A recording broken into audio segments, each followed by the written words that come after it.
pessoal, vamos voltando então para o segundo bloco desse primeiro módulo. Nesse segundo bloco nós vamos tratar dos princípios fundamentais da Constituição e como vocês vão ver, são questões, noções gerais de direito e de política que são muito cobradas no Enem, tanto nas questões de múltipla escolha quanto na redação. Então são noções que a gente precisa fixar bem assim na mente para auxiliar a desenvolver argumentos na redação, a linkar com a questão dos direitos fundamentais, dos direitos humanos, que nós vamos tratar no próximo módulo, e que são importantes para vocês que estão se preparando para essa prova.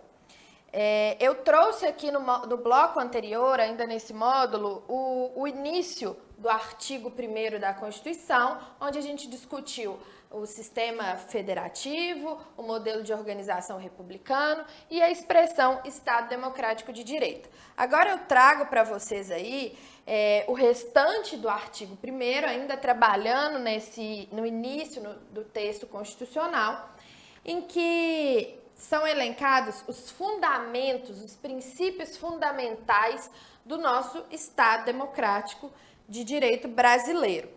E aí nós temos 5 fundamentos que eu vou passar rapidinho aqui com vocês. Existe um macetinho aí para a gente fixar esses fundamentos, mas eu tenho certeza que com as explicações aqui vocês vão conseguir correlacionar com os temas que vocês já sabem, com assuntos atuais e pensar como vocês podem utilizar esse conhecimento aplicado na prova do Enem. O primeiro fundamento é o da soberania. Nós já dissemos um pouquinho aqui sobre a soberania, né? Que é um atributo do Estado brasileiro e que significa que ele não se subordina a nenhum outro, né? A nenhum outro Estado, a nenhum outro poder, tanto na ordem internacional quanto na ordem interna. O segundo fundamento é o da cidadania. Aqui a gente já tem uma visão de que a Constituição se preocupa com os cidadãos. Então, se preocupa com garantir o exercício da cidadania e que os cidadãos participem das decisões políticas, seja através do voto, seja através da manifestação no momento de elaboração das leis e em vários outros instrumentos que são previstos na Constituição e em todo o ordenamento jurídico brasileiro, que garante essa participação da população nas decisões políticas. Um terceiro fundamento muito importante, que linka aqui com a questão dos direitos fundamentais, dos direitos humanos, é a dignidade da pessoa humana. Aí também uma preocupação, a gente vê dessa Constituição que a gente já falou aqui, que foi apelidada de Constituição Cidadã, com colocar a pessoa humana no centro do Estado. Essa preocupação de proteger os seus direitos, as suas garantias, e ao mesmo tempo ter essa proteção da dignidade da pessoa humana como uma das finalidades do Estado. O quarto fundamento são os valores sociais do trabalho e da livre iniciativa, dentro de um contexto, né, de um Brasil que economicamente se coloca como no modelo capitalista. A gente tem aqui uma garantia aos cidadãos de que eles possam exercer livremente qualquer forma de trabalho que seja lícita, e a livre iniciativa, que garante formas também de se ingressar, digamos assim, no mundo empresarial. Então, né, dos cidadãos poderem empreender. E, por fim, a gente tem um último fundamento, que é o do pluralismo político, que é um princípio que vai garantir a existência de diferentes grupos sociais, né, de múltiplos grupos sociais, dentro do cenário, do processo político nacional. Então, por conta desse fundamento do pluralismo político, a gente tem uma garantia também de que todos os cidadãos possam expressar livremente suas convicções políticas e religiosas, adotar qualquer convicção que seja e que precisa ser respeitada, não só pelo Estado, né, naquela relação que nós já dissemos, do Estado com os cidadãos, que é vertical, mas também na relação horizontal entre os cidadãos ou entre os indivíduos. Então, a gente tem aqui em decorrência desse pluralismo político como fundamento do Estado, uma necessidade de garantir, uma exigência, né, de garantir e de proteger que todos os indivíduos possam exercer livremente suas crenças políticas e religiosas. E um segundo princípio, trouxe aqui primeiro para vocês, voltando aqui um pouquinho, os fundamentos desse Estado democrático de direito. E agora a gente traz aqui um princípio muito importante também nesse contexto do Estado democrático de direito, que está previsto lá no artigo 2º da Constituição, que é o que a gente chama de princípio da separação dos poderes. E o que esse artigo da Constituição nos diz? Que são poderes da União, independentes e harmônicos entre si, o legislativo, o executivo e o judiciário. Então, a gente vai começar aqui dizendo que esse artigo da Constituição traz para a gente uma divisão tríplice dos poderes. A gente já falou aqui há pouco, no primeiro bloco, que o modelo republicano é marcado, a característica principal dele é haver uma limitação dos poderes. E uma das formas de limitar os poderes, de não deixar que eles se concentrem todos eles, né, todos os poderes, na mão de um representante só ou de um poder só, a gente tem aqui, previsto logo de cara lá na Constituição, esse princípio da separação dos poderes. Então, a gente tem 3 poderes que têm funções distintas. Então, o primeiro poder que nós temos aqui é o poder legislativo, que é responsável por elaborar e aprovar as leis. No âmbito federal, ele é representado pelos senadores e pelos deputados federais, no âmbito estadual, pelos deputados estaduais e no âmbito municipal, pelos vereadores das cidades. O segundo poder que a Constituição elenca é o poder executivo, que é aquele responsável por executar diretamente as leis, né? Propor os planos e as estratégias de governo e administrar todos os interesses sociais, os interesses dos indivíduos, os interesses do próprio Estado, os interesses dos cidadãos. Aqui, no plano federal, a gente tem a figura do presidente da República como chefe desse poder executivo, auxiliado pelos ministros que ele mesmo nomeia. No âmbito estadual, a gente tem os governadores estaduais como chefe dos executivos estaduais e no âmbito municipal nós temos os prefeitos das cidades como chefes do executivo municipal.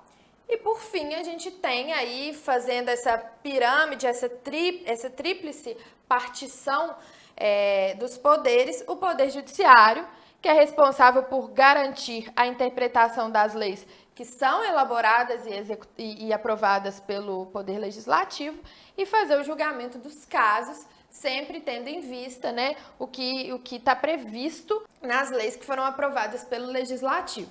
E aí no Judiciário a gente tem uma estrutura um pouquinho diferente, mas que são representados pelos juízes, pelos desembargadores e pelos ministros da Justiça. E além dessa tríplice partição dos poderes, outros 2 elementos que esse artigo 2º traz e que são muito importantes para a gente entender esse princípio da separação dos poderes, são essas 2 palavrinhas aí. Os poderes são independentes e eles são harmônicos entre si. O que isso significa? Independente significa que nenhum dos 3 se subordina ao outro. Eles têm independência de atuação, eles tomam as suas decisões dentro dos seus âmbitos de atuação e, em tese, seriam, então, assim, 3 poderes que não se sobrepõem. A ausência de subordinação, então, é o que marca a independência desses poderes, uma independência de atuação, de organização. Mas a Constituição prevê também que eles têm que ser harmônicos entre si.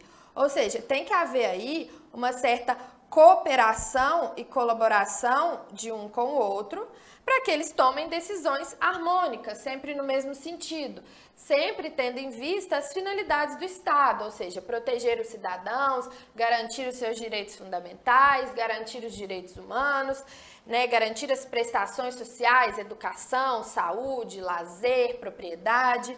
Então, a gente tem que ter uma atuação entre eles que seja harmônica. E aí, o que é importante a gente ter em mente aqui nesse arranjo de separação de poderes?